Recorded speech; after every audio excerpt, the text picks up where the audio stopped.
आज हम देखने वाले हैं जो मैंने अपने फेसबुक अकाउंट में लास्ट 10 पोस्ट सेव की हैं उसके बारे में। और ये काफ़ी यूनिक कॉन्सेप्ट है जो फ़र्स्ट टाइम शायद मैं ही इस पे वीडियो बनाने वाला हूँ। और इससे पहले मुझे नहीं लगता कि इस कॉन्सेप्ट पे कोई वीडियो बनी हुई है अभी तक यूट्यूब पे। और आई होप सो कि ये आप लोगों को वीडियो मेरी पसंद आएगी। मेरी जो सबसे लास्ट मैंने पोस्ट सेव की है वो ये है, जिसका मतलब है कि कोई जितना मर्ज़ी आपको इफ़ेक्ट करने की कोशिश करे, मेंटली टॉर्चर करने की कोशिश करे, ह्यूमिलेट करने की कोशिश करे, लेकिन आपको उससे कभी भी इफ़ेक्ट नहीं होना है। वो जितना मर्ज़ी आपको ह्यूमिलेट करे, बेइज़्ज़त करे, जो मर्ज़ी करे, लेकिन आपके इर्द गिर्द एक शील्ड होनी चाहिए, यानी कि आप अपने आप को खुद प्रोटेक्ट करो। और इसको 0 पॉइंट फील्ड का नाम दिया है, जो कि एक मुझे लगता है कि फ़िट नहीं बैठता वैसे इस कॉन्सेप्ट पे। दूसरी पोस्ट है जो वो ये है कि सोसाइटी के जो अमीर लोग होते हैं, जो सोसाइटी को गवर्न करते हैं, वो कभी नहीं चाहते कि लोग वहाँ के वाइज़ हों, एजुकेटेड हों, क्योंकि अगर वाइज़ एजुकेटेड होंगे वो सवाल करेंगे उन लोगों से, अपने राइट के लिए खड़े होंगे, वो सब कुछ जानते होंगे कि सोसाइटी में क्या गलत हो रहा है। और अगर वो वाइज़ नहीं होंगे तो उन्हें नहीं पता होगा कि हमारे साथ गलत हो रहा है, नाइंसाफ़ी हो रही है, और वो उसके लिए खड़े भी नहीं होंगे। इसीलिए वो चाहते हैं कि हमेशा वाइज़ ना रहें, अनपढ़ हैं। थर्ड पोस्ट ये है कि इसका मतलब ये है कि लड़की हमेशा ये सोचती है कि जब भी उसे कोई लड़का देख रहा हो, लड़की को ये लगता है कि शायद ये मुझे गलत नज़र से देख रहा है और मेरे बारे में गलत सोच रहा होगा। लेकिन कई दफ़ा ऐसा होता है लड़के अच्छा भी सोच रहे होते हैं। जैसे अभी ये देख रहा है कि लड़की, उसे लग रहा है कि लड़की पढ़ाकू है और अपने ज़हन में ये सोच रहा है, लेकिन लड़की कुछ और ही सोच रही है कि ये शायद मेरे बारे में कुछ गलत सोच रहा है। उसके बाद ये वाली पोस्ट है। इस पोस्ट में ये है कि ये कोई ना मूवी का करैक्टर है, मुझे लगता है फ्राइडे द 13 कोई मूवी है, उसका करैक्टर है जिसकी पोस्ट लगी हुई है। सीरियसली ये मूवी मैंने नहीं देखी, अगर आपने देखी हो तो आप मुझे कमेंट करके बताइएगा कि ये कौन था। उसके बाद ये है कि destroy the old you before it destroy you, के अपना जो पुराना वर्जन है उसको चेंज करें अगर आपको लगता है कि उसकी वजह से आपको नुकसान हो रहा है, इससे पहले कि वो आपको खुद को डिस्ट्रॉय कर दे। ये पोस्ट भी मुझे अच्छी लगी थी।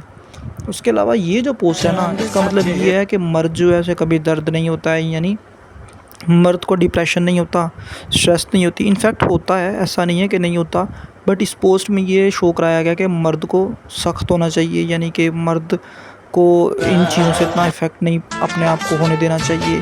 डिप्रेशन से, स्ट्रेस से, एंग्जाइटी से, इन चीज़ों से मर्द को कोई फ़र्क नहीं पड़ना चाहिए। ये बात सच भी है, ऐसा होना चाहिए। मर्द का फ़ायदा ही क्या जब वो भी इस तरह की छोटी छोटी चीज़ों से परेशान होने लग जाएगा। बट इनफैक्ट मर्दों को भी डिप्रेशन होता है, ये बात हकीकत है। ये पोस्ट भी मुझे अच्छी लगी तो मुझे लगा कि आप लोगों के साथ शेयर करनी चाहिए इस पोस्ट को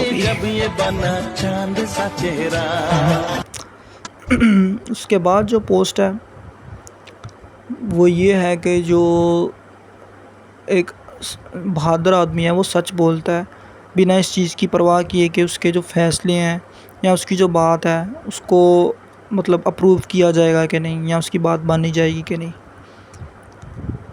और इसका मतलब ये है इस पोस्ट का कि जब डिबेट बंदा जो है ना नहीं किसी से कर पाता तो वो इंसल्ट करने पे उतर आता है उस बंदे की, ताकि वो जीत सके उसमें। उसके बाद ये है कि अगर आप इस पोस्ट का मुझे भी नहीं मतलब समझ आया, अगर आपको समझ आया आप कमेंट करके बताइएगा। If you are trapped in dream of others you are fucked, शायद इसका मतलब ये है कि अगर आप दूसरों के ख्वाब जियोगे तो शायद आप अपने आप को खुद को तबाह कर लोगे। मे बी आप बताइएगा इसका क्या मतलब है। ये पोस्ट है, ये है शरारत ड्रामे पर। ये शरारत ड्रामा एक आता होता था 2003-4 में, ये मैंने भी काफ़ी देखा हुआ है अपने बचपन में। और उसका कोई सीज़न 2 शायद आ रहा है, तो उसके जितने भी एक्टर्स हैं उन्होंने पोस्ट उस पर क्रिएट की है। और पोस्ट में ये है जो मुझे काफ़ी मतलब नॉस्टैल्जिया जो हिट करता है ना, वो कहीं ना कहीं किया कि मुझे एक ओल्ड मेमोरीज़ जो है दोबारा से याद आ गई। ये पोस्ट लास्ट वाली बहुत मज़े की है। इसमें जो वाइफ़ है, ये मुझे लगता है इसकी वाइफ़ है, और ये इसका बाजू फंस जाता है। ये ड्रामा कर रहा होता है कि मेरा बाजू फंस गया। इसकी वाइफ़ आके इसका बाजू निकालने की कोशिश करती है इसमें से, और एक मोमेंट पर आकर जो है ये अपना हाथ बाहर निकाल लेता है। लेकिन फिर भी उसकी वाइफ़ हाथ बाहर निकालने के बाद देखिएगा भी हाथ अंदर दोबारा से डालेगा।